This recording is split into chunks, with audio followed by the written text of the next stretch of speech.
ハローワールド漫画先輩ヒヤよし今日もやっていこう。やたら元気な日だ。さあ今日は何をやるかというと、オノマトペ、書き文字ですよ。書き文字の書き方。これ書きって何かというと、これはライトですよ。ドローかなドローかなランゲージ。レター。はい。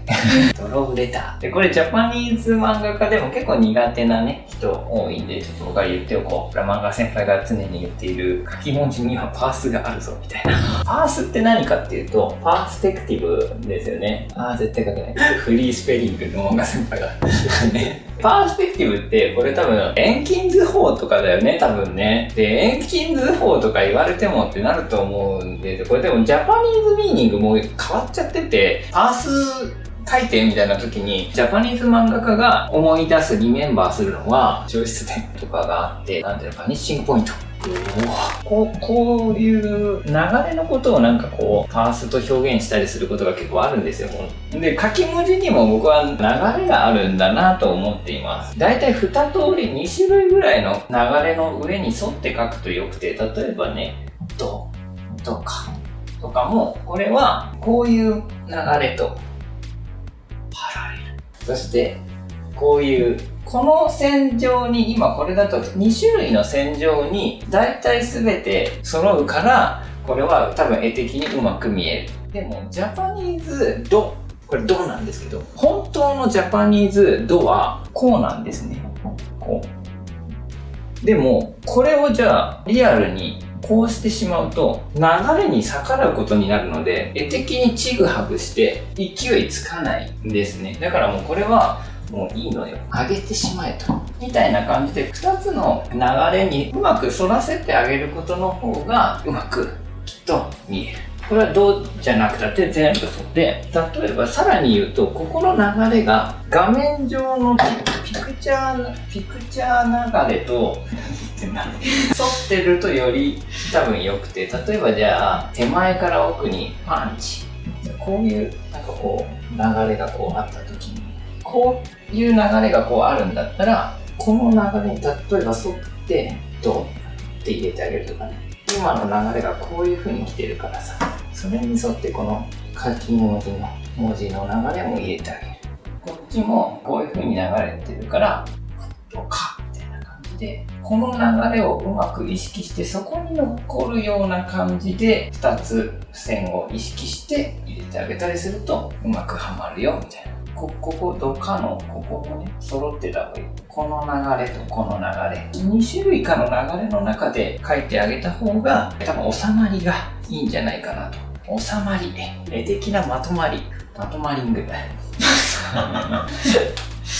んだろうね。なんでしょうね。っていうのがまずあるぞっていうことだけ覚えててください。そうだな、なんでもそうなんだよ。もうだってもっと例題いっぱいで出そうか。こうでも、じゃあバキッ、ここだよね。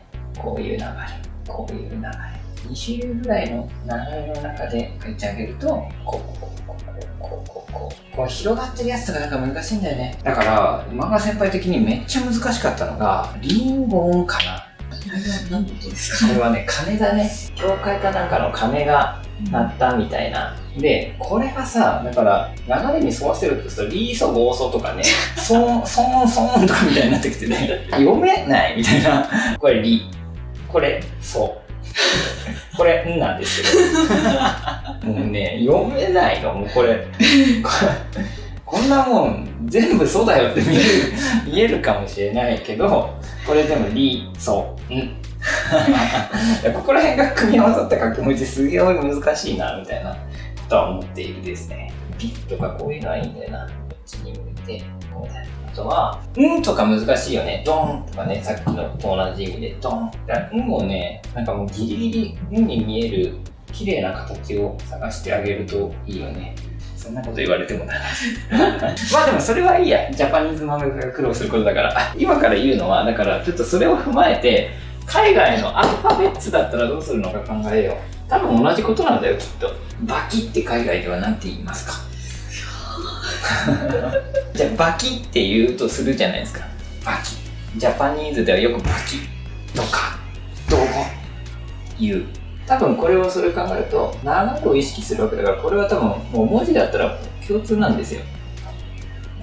共通、コモンズ。おお、ちょっとどういう流れの中にするかだけど、こういうところ、これバキみたいな流れを意識して入れてあげるといいんじゃないかと。ベリーナイス。気に食わなかったこれ。こういうこともあり得るよね。バッキー。まあ正解はない。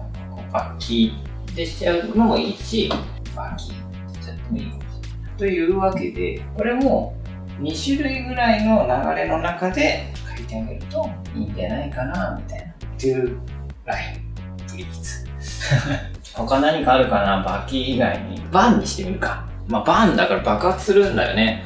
例えばここにこういう流れを作るんだったら、この流れに沿うようにバーンって入れてあげるとよかったりするんじゃないのか。ちょっと文字の形変形させちゃって、これと今はこっちの向きの流れとこっちの向きの流れの2種類で書いてるんだよ。ポイントはここの角度がやや一緒になっている正の角度であってほしくて、例えばじゃあここがこういう風になっちゃったりするとちょっとおかしい。おかしくもねえな。多分それはなんでうまく見えるかっていうと、こういう流れに見えるからね。流れの中に乗ってればまあいい。だったらもうちょっとそれに乗っけて、とにかくこう流れに乗っけるんだよっていうことが分かってたらそれで OK。 で、あとはね、よくあるのはやっぱりこの縁取りだけやってあげるとかね。ホワイト書き文字だとちょっと軽くはなるけどね。これは絵とのピクチャーとの相性も見て決めてあげる。黒っぽい画面だったら、ブラックピクチャーだったら多分白い書き文字の方が映えるし、書き方いろんなのを見るといいと思う。漫画線も若干使ってきて僕がね、参考にしたのはね、ドラゴンボールとかかな。ドラゴンボールの鳥山明先生はスーパー漫画家サイヤ人。油性の普通のサインペンでね、さっさかだから僕そこにルーツある。そこら辺見てみるとか、あとはね、面白いなと思うのがね、成人向けの漫画はもう擬音祭りなんですよ。やたらいろんな擬音が出てくるので、R18 を見れる方は18歳以上の、これ海外でも18なのか、国による成人以上のレーティングをパスしてる方は、そこら辺を見ても多分結構いろんな書き文字のパターンがあると思う。いいなって思ったのを見てみるとかいいんじゃないかな。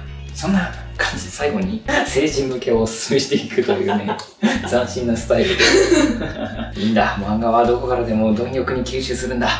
あとはちょっと前におすすめしたね、筆ペンですよ。ブラッシュペン、筆ペンとかをあえてこうかすらせてね、もうゴリゴリ押し付けて描くような手法とかもあるよね。ブリーチとか見たことある？いるですね。なるほどね。ブリーチ読んだりすると書いてあるんじゃないかなと思う。うまく研究してみてくれ。バンじゃあそんな感じだよ。またね書き文字はパワーを吸い取られる塩ですよ。塩ジャパニーズ塩ですよさあ、じゃあみんな画面右下にいいねボタンがあるのでプリーズバン。画面下にもきっと登録ボタンがあるので、チャンネル登録があるのでプリーズバン。あとファンボックスもプリーズバーン待ってます。またね。どういうことなの